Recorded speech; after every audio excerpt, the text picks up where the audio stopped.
The Train, written by Jodie Callaghan, illustrated by Georgia Leslie. For my Grams, I love you and I miss you from Jodie Lynn.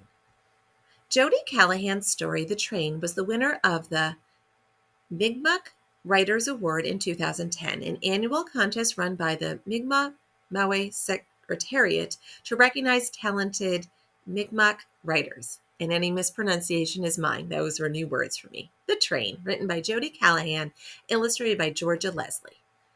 Ashley was smaller than her sister, but old enough to walk herself to school every morning and back again at the end of the day. She took her time when she walked, kicking dirt to uncover stones and pieces of colored glass, which she kept on the windowsill in her bedroom. The sun was exceptionally bright this afternoon. Ashley had to shield her eyes with a hand to see the road. A car sped past her, billowing up a cloud of dirt. It stung her eyes and she stopped to wipe them. Squinting, she followed the tire tracks up the road to where the old train station used to stand. A small figure stood in the tall grass by the tracks. Ashley recognized the way the figure leaned against his cane. She smiled and broke into a run. The beads in her backpack jingled in their tin, and her school books bounced heavy against her back. "Uncle!" she shouted. "Uncle!" Ashley's uncle turned and greeted her with a smile. "Hello, Toos," he said, extending his good arm to give her a hug. She rushed into him, burrowing her face in his wool jacket. He was warm against her cheek. She inhaled deeply. He smelled like sage. She pulled away and looked up at him. "Uncle, what are you doing here?" The corners of his eyes crinkled, and one side of his mouth turned up in a lopsided smile as Ashley's uncle looked at her, but she could see the light in his eyes.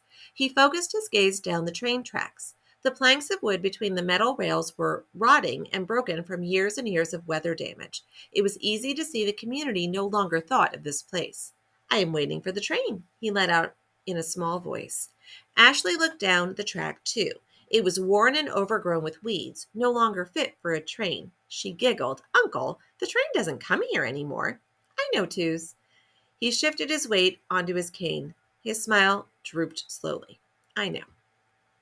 Ashley stopped smiling as well and furrowed her brow in concern. "What's wrong? Why are you so sad?" A look of indecision crossed his face as he glanced down at his small niece. "Come here," he said. Uncle hobbled over to a piece of concrete foundation left from the old train station. He sat down and balanced his cane atop his knees. Ashley followed, sitting in the tall grass by his feet. She plucked a dandelion and rubbed it against the back of her hand, tracing a heart with the yellow stain. "I'm sad because our people have forgotten about this place," her uncle said, looking off down the track. Ashley almost turned to see what he was looking at, but she knew nothing was there. She had walked by this place 1,000 times. She focused on her uncle, studying the lines on his small face. Wisps of gray hair fluttered around his head as the wind blew from behind him. Yet he looked young to her right now. "What happened?" she wondered aloud. "This place is very important to me and to people like me," he said proudly. "Why?" she asked. What could be so important about a weeded over train track? Uncle clutched his cane in both hands and planted the rubber end firmly on the ground. He leaned into it, looking at where she sat in the tall grass. "A long time ago, there was a train that ran through this place," he began. "It would come maybe once a month to drop things off, things like rice and potatoes, stuff from outside of the reserve." He took his handkerchief out of his pocket and placed it on his lap, picking at loose threads as he spoke. "Guju would send me and your grandfather Timmy down to meet the train because we were the oldest. We would all line up here to wait with our baskets, and after we got our rations, we would walk home. Timmy and I would always sneak a potato each to eat on the way. We ate them raw like they were apples." Ashley giggled at the thought of Grandfather Timmy and Uncle as small boys eating raw potatoes.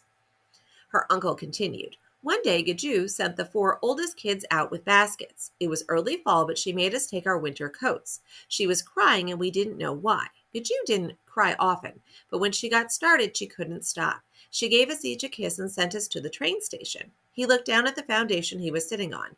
"When we arrived, there were other children from all over the village. I saw my cousin Benny, so I asked him what was going on. He didn't know." Uncle pointed to the broken track.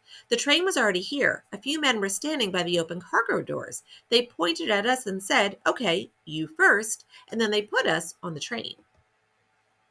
Ashley wanted to speak, but her uncle's expression stopped her. He began again.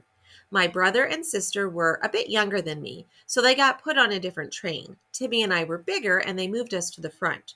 When we got to the school, the nuns told us to get inside. They took our clothes, they took our baskets, they cut off all of our hair. They told us we were no longer native, and if we put up a fuss, we were hit, sometimes worse. His voice trailed off into a whisper. We weren't allowed to speak our language. We weren't allowed to be new. Ashley's uncle picked up his handkerchief and blew his nose. He clutched it tightly in his right hand, his shoulders trembling softly. I was there for 6 years, he told his niece. I didn't know how to speak any English, so I didn't talk to many people. I was like a little mouse hiding in my room. He smiled softly, tears gathering in the corners of his eyes. I tried to be invisible, but they found me. Ashley stared down at the grass. She plucked a few pieces and tied them into knots. Why did they do that? She looked up. The deep lines in her uncle's face had softened. His eyes glittered as the sun shone down on his brown skin. Because we were different, he said calmly. Ashley's cheeks grew warmer. She felt angry and confused. Why didn't your mommy and daddy come and get you? Why didn't they stop the train? She felt her own tears welling up. Her uncle shrugged. They didn't know. No one knew, but the train changed everything. Were you sad to leave? Ashley asked. He nodded and his voice began to tremble again. There was nobody besides us waving goodbye. There was nobody there to hug us and to kiss us, or to remember who we were when we left that day. I'm sorry, Uncle. Ashley choked through her tears. He placed his good hand on her shoulder. It's not your fault, Tooz. He lifted her chin and smiled at her. You and your sister make me so happy. When I hear you laugh and see you run and play, it makes me think that one day everything will be okay again. One day we won't be so sad. He paused and looked toward the track for a moment. I wanted you to know where your family has come from, Ashley, so you can be proud of where you are going. Ashley wiped her tears with her sleeve. Is that why you come to sit here, Uncle, to remember what happened? He nodded and thought for a moment. I come here to remember what happened, but I also come here to wait. What are you waiting for? She asked, craning her neck to look at the tracks, broken and rusted, still in the evening light just how she had left them. I'm waiting for what we lost that day to come back to us, he said. Why? She asked. Because if I don't, who will? He asked, closing his eyes tightly. Ashley reached up and touched Uncle's fingers. They uncurled and her hand rested small inside his. He looked at his little niece. She smiled up at him and said, Don't worry, Uncle. I will wait with you.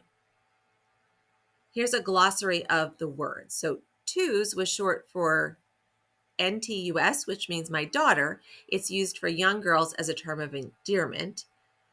The GIJU word was mother, and NNU meant indigenous person. And any pronunciation that I made mistakes with was mine. These are words I did not know before I read this book. And here's a little note. It is estimated that over 150,000 Indigenous children in Canada were sent to residential schools where they were forced to live away from their families and their communities. While at the schools, the children were often mistreated and weren't allowed to speak their native languages or practice their traditions. These children were survivors.